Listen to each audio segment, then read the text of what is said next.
afternoon, Abraboma Sitrapana and Navy Yatana say near Transi Swa. Na esanse ya Abraboma Sitrapenti na ye hia asofo a o makodare wonyansa kasem a wo meka sama butaye maba na case we abeto ene ekwantu anan so no case no ya kakra mu ya na ansa na metrans de me guess aba no ma ye ntie mu kakra bi emra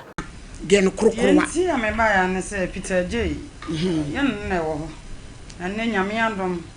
akodu Spain wuku ana one ne wo ho mpacho mi wa ye ho ade mpacho wa ye me ho ade ye na wo mamu miensa ye no ne se me ne no na wo ka se yen di asam doso ye ne na wo miensa abono fo ka sa mu sa no ka no wa akodu Spain na di o se me nye ba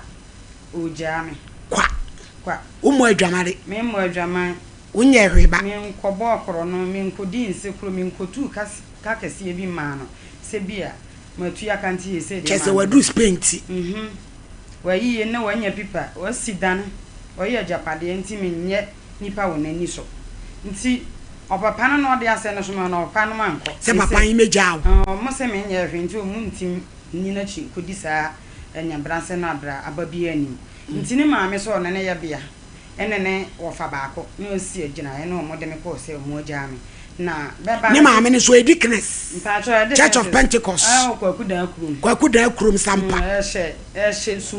suma in krum district suma district dikness se de ai kosia maami kosia elia hode maami kosia no mu ni aso da mu dikness kosia ne be frɛ no taliza kosia adam ni kunu ne akaba bi yo maami press mu o nti okwa no asechinchina twa ne ba fa bag show mo tuam twu permit edidu kwemu ha boso e ko bra obi ba wo bra wanya oboni bia modiamo mumu binom mo na mo mani panya no e kasete nyame asafo kronkron dicknesses akosia han alese akosia Teresa wa krum kwakuda krum Suma district Church of Pentecost waku asori nanimu ase on se wuku se obe abai we onya ewenti won timi nkodi sabone ena gangaria wo bredi animu oba Samson oba David oba Goliath oba Habakuku na wo mama ani bi nyasam ketwa wo mama ani bi de bi bedi wom sa pepe ya fa ni upa e bedi nana de wo twato won maame boro na wato won obekwa akoma so obi babai wa se wonya bone wo ma adwaman na obetumi be kekera Fred David de so an se watena wache tu yale de awuhia be ma nsuo eti wacha no kura wone wo ma boka Peter J was paying a free sampa sakatia wone wo ma eguda motom. It's a shame. Me da se wo tweme me wo eye reverend anasa apostle wo ye bibia bi bishop ni nyina bi evangelist bibia o ye nyame asa o ka nyame asa ma fa na nyina Jerusalem bibia onam ho eye apostle kisei e wo hase ne me ne betwetwen sa enkomo we asa because asofo na e ka awale ni bom wo mo so se guse ya e wo so mo be kirim e kwan ti a e ba ne sa papa akwaba ya video ba se story na yekotie no bema papa o ye bema eye asamna mo ye hwem kakra because ultimately friend say obi ntina for 11 years unene uhun kano afenso unene wankwala unhwe nkwala no the problem is for all these past 11 years enya dey so support to Papa Bia because in the legality no even in law no cry say only who anka oyiri for an awukro for a year cry na to 2 years cry ware no cry egu yeah inti oni na tranipa no waka chance ontwen wa twen wa afi last minute no waka chance on ware no biom edi ya also say bibisa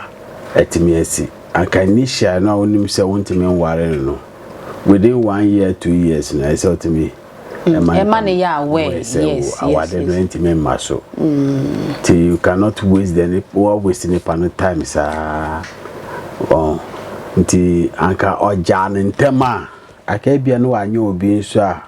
obeso ni mu a ne beji ono ene ne mma no ho but wanya ne sa though it is not yet late.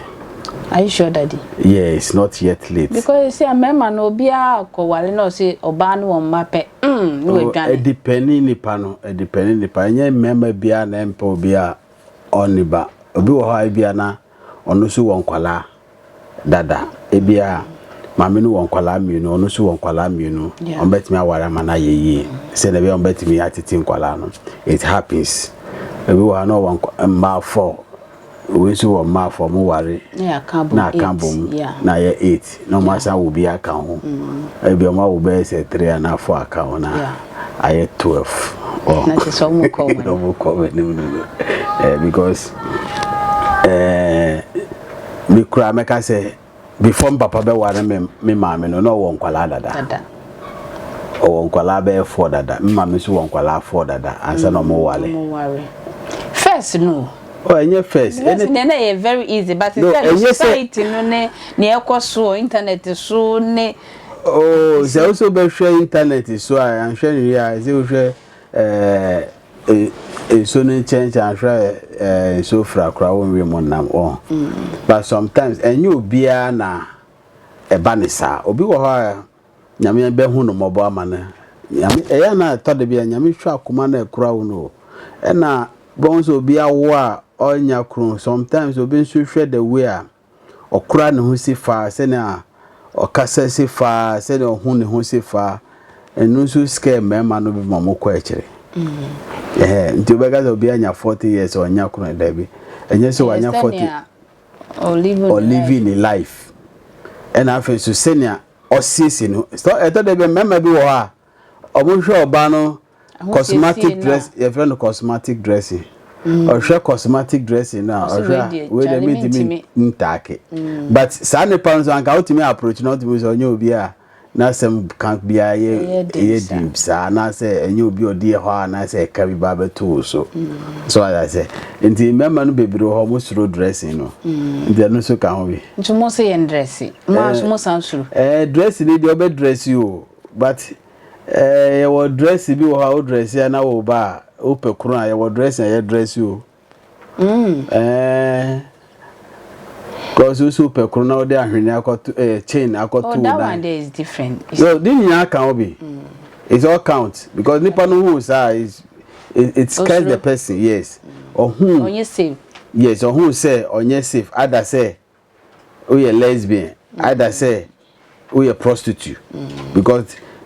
that chain the tonight that is what it signifies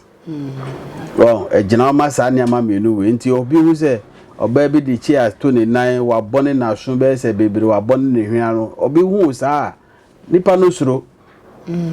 aji say bia obi a adonkeres bibia amfa no no office ni ma me so we say sa no tie dia me hu no say obi atimi I sense so obi atimi di ne kapo besem kwa ma me so nko se bi nko na me hwese sa case we no obetimi aka say bra no abroche na akosesa na na say ho abra bono na ama na hu ma different na say oni oba ne wa hada danyina na epe bia na wonpe no enye bia kwantu ntina ama this changes yaba sika ema hu nipa suban tumi ema hu nipa suban se obinya tumi a ni suban kasankasa e woni mo no epie oh okay se obi enye sika nso a ni suban kasankasa so de ne ho adi ema ho se osimesi we de nti sika ne ma ene akwanya wanya oh and afen so ohwe story na ni mama nso is behind the scene se ni mama nso na push ni man ye ni oye no on say nabi wo ho a they don't help matters mama no bi wo ho a so ban krom enye just asem no kan say mi mama hu se wo ye mi mama hu se wo ye juba ni bubefu so the mother is controlling him the mother is the one who is in control because Uhwe be man no statement o ye ne say me ni papa bia I say jem papa na. Papa na mpene so say oba ko jaware ni. Because at the moment I be ma be say papa no enyo no wo me na che say mame no abopo bia to ni tremo. Dada. Ama na we say o papa kura enyo no no nyi say me. With that statement that is how it signifies. Enyo papa na o say uncle ko jaware enyo papa no Sa? But papa ni di onim se ne ba. Onim se ne ba. But mama na ngasa nim se papa no. So ba de onyima ona onim be ma wanyem. Nti onim se papa no enye ne ba ni abrante no. Because to extent say be ma no be ka say papa na so ongon ko ja wade no onye me papa. Me de minim se me ni papa bia. Oh, ene japa bia so mpese obeya ade a ade de nuguase be bre na busua anase ne din.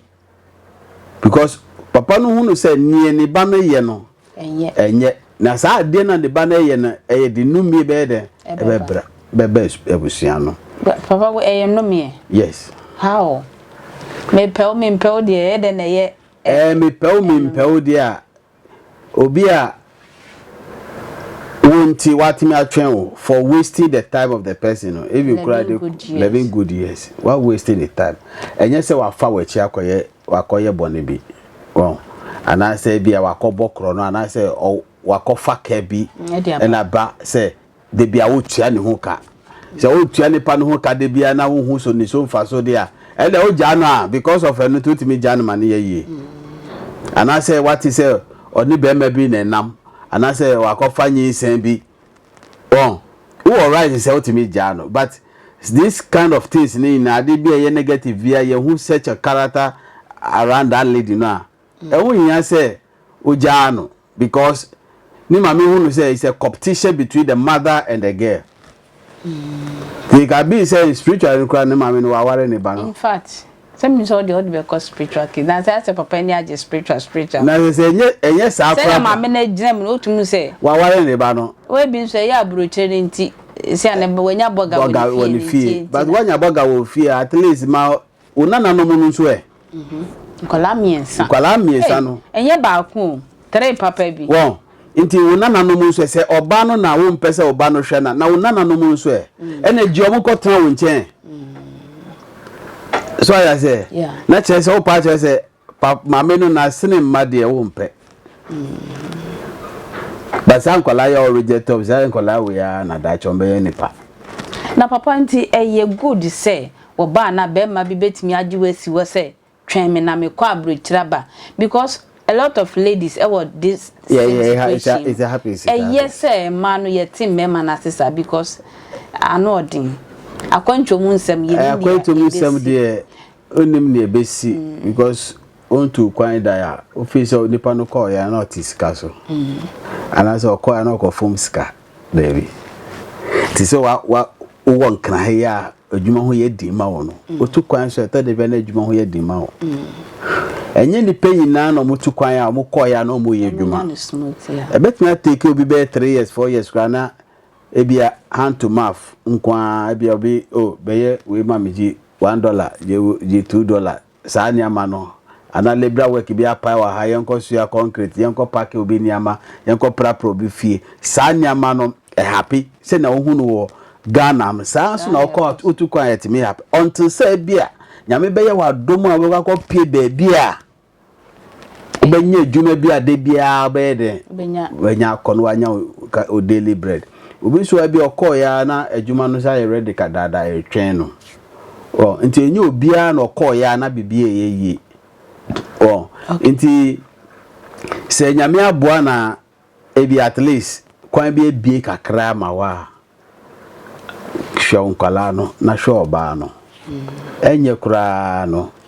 ebi say every month unya 2000 na o manu 200 and 300 kura because you pay your bills wo ho papa nti lady we wo hwa wa ye mistake ana asase na ne kun ka ten se me de sika bro se ye adwuma me ma me aga sa time na so to ne hofo sa mistake wo hon mo sa mre no mo na so to me se be ma ka sa asem we ya kire wo so to me se be ma na bibi ha na adwen or mentally sick na adwen mu ya papa we yen mental sick mentally sick obi a na adwen mu da ho na adwen wo fie emfa woni ni mame beka eye wo microphone bi saa wo ho obehu na sede se we ye ma sede nye mame asede okay me yiri oyere no hwe me nkwala me enye me mame na ebro mu sika de to adwane de oba no so onye adwuma na so ti ho a say at least me man sika o de ton toes ana se to anka akura ko to anka na beton ana ko fa pure water bi na ton ana wo de jiska we ko to fridge na to pure water tum na ton okay egum na ton kakra me mame hu se ebia me na me di ma obisa wa ka je se okobo obisa na wo de ye well that is a man who is thinking me mame kura se me mame kura na esi mame nhwe wo kura no a mintie me yire ne wo me ma e wo wo nchen nti se me hwe me responsibility because my koji we frebusuan ho e de abase betra me nchen nti once ame wo miss no nko ade se nye bebre kura mpo na ketua bi mpo a menim se obetimi a survive am manage no aye roll over kakra ama watimi di ahwe uhun ni nkwala okay oh na ukosi fie so a o mame na ekohwe fie ni so enye problem o mame ahwe so wasi ebi kura wo hwe kura ni papa kura ni mi se wasi dan so wasi dan mame na sisi awaje boga babo so because ma bebre o mani brade ni bre ani bayi some of them are parents for your mame phone ebi hard greedy and witches nti papa wo hwe mu sisi amane mmema if on a wicked obi a wicked obi atumi yebi and obi a wicked but you be say we ka say o ma we say mmema na me kire say obi a wicked but it depends the place you fell ebe gina baby obehwe ase wo ana baby as den be fiaba some free be man ho a ebe fi oba ho okay so I say nti ubisa be man na de be ni reason as we anya oba foforo then new reason e be say ubisa de date e be say oba na wanya no ene na me so man nya ni papers well but if that be the case crampo na so otutu fie yi o hwe nkwala no we say memma dodo a persist ya wan pene me twemi wow anodin nti anka opena bi kura anka by this time kura anka bi awasa wo be say 3 aka because 11 years there na I say a trap bi na ni kun de asum no because oyira fro say na say de mi kun aya na me yale o se yan ne bema bi no you see papa wo say ya bema bi no ye ho adwuma na eye no nti na oyale no ati say bra no waja na achu waja no wana adwuma ache ba tantini nka afianza mse Ghana nyina na mso mpe no na adwin woni tim Ghana nyina na ope no na ope no in such a way say omo ina omo ne bi eye like o enye love or like no go okay on this canity let me maintain and manage it this way but konye obi owo class owo sika kakra no sisa broche ni wasrama ne to ho aye kokko kama unso kokoye am se wunya sika ntonku papa ntia se enye sheda anye fe this sister what you are there man oh she's very beautiful enye man sika kakra no oh beautiful onye adwuma bi we man 2000 and 1000 bi se onfanye bibi kakra na man be 3 months 6 months you will not recognize her papa ntia foto be na ade bema abogas for ni bi ehwe yen yesani bi ma ebi mu ebi nso ewa ha ma no ede na obeka twon so obi jiwesi wo mekwa aba no won mo ne ho abrabo anase so bisi twen no na okwa aba o twen de obetimi atwen na mo ye adwuma you planned work na eno no wonya be ma bi akotwa passion kakra na work papa me bi sa ye adwuma na anadumu eyini so 11 years wa kan tuma le oba bia say be ma bi si twen na after 2 years when hu baby papa bia from amma wanga sajai no because na entima se papa wanya no kra wa nso be fa wa ba say yes say o pay adwuma ye oh yeah say me kan say o pay adwuma ye yeah Sinti so wa ma o ska say fire adwuma wa atizi ala kakra ubetimi apa adwuma bia ye ubo ska kakra no ana eno nso ama wadwuma na yede apeja ti ubisa ne ska say fire adwuma na ontimi amfiu na ontimi nkan sem papa bia ncherewa ese wo so tu mufo otwene de enye problem betimi atwen na mom ese obetimi atwen na echireba ka cha say I'm sorry dear. I think it's better to be sorry earlier than to be sorry later. Okay. We no mu say no thought they be betimi amobi kura ko hye no ho akọ. Yeah, because okay sa pace no okomu a na afin so we nso etimi atwenu mieba ma no timi domain memma no mo bi. Yeah. Nti we so we ka say memma yina epe but memma yina nyepe. Nya wo hia no no tisa. But to be sure bi nso no tisa. Okay. Nti say ma be ka say memma yina yepe bema so be ka say ma yina ye the same day bi obia woni su ene ne ban obia wo se na yetiti no sifa ti ne be ka no say obia timi ehunu senia oni ni pe yina be dile na sanya ma ye nkosi Papa ye dance se o bai na me na de ho ayefe o che de kan kesi bai by Esther Foundation for Modi from Nigeria na Ebremi. Wow. Human rights. Yeah, o man e di omonsa no anwene. Ye na de wa say Alhaji Reverend Minister everything. Say obi say obi change Medina Reverend no why me Alhaji so the problem. So ye me mala me chief imam kra. Eba. Thank you so much. Me da se o twa kwantwa na me twetwe esan komo nya me adoma da se na e besen hye bi makra.